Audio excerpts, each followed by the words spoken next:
पता लगाइए कि 394 397 से बड़ा है या छोटा, और उसके बाद इस चिन्ह या उस चिन्ह का प्रयोग करके व्यंजक यानी कि एक्सप्रेशन लिखिए जिससे यह प्रतीत हो कि 394 397 से बड़ा है या छोटा। ये छोटे या कम का चिन्ह है, लेस देन, और ये बड़े या अधिक का चिन्ह है, ग्रेटर देन। इन चिन्हों को कैसे याद रखना है इसके बारे में भी हम चर्चा करेंगे।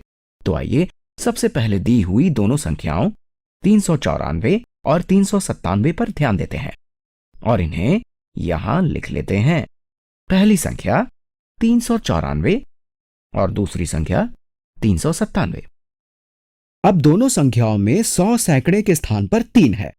इसका मतलब हुआ कि इन दोनों संख्याओं का सैकड़े का स्थान समतुल्य मतलब कि एक ही है। अब दोनों संख्याओं का दहाई स्थान देखते हैं। दोनों में ही ये 9 के बराबर है, परंतु ये संख्या 300 जमा 90 जमा 4 है और ये संख्या 300 जमा 90 जमा 7 है, और हम ये जानते हैं कि 4 7 से छोटा है।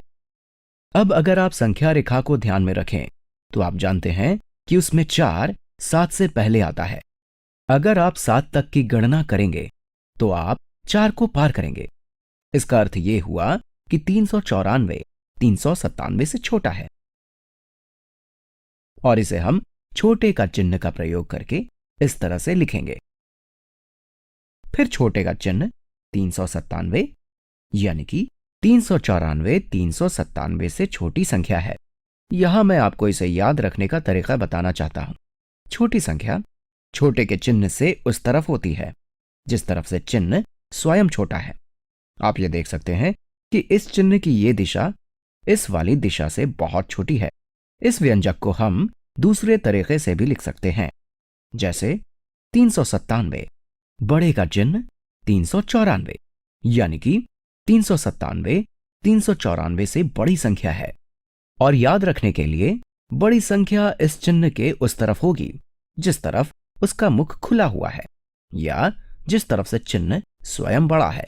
ये बिंदु या ये दिशा छोटे को दर्शाती है, वह ये खुली हुई दिशा बड़े को दर्शाती है जिस तरफ आप बड़ी संख्या को लिखते हैं।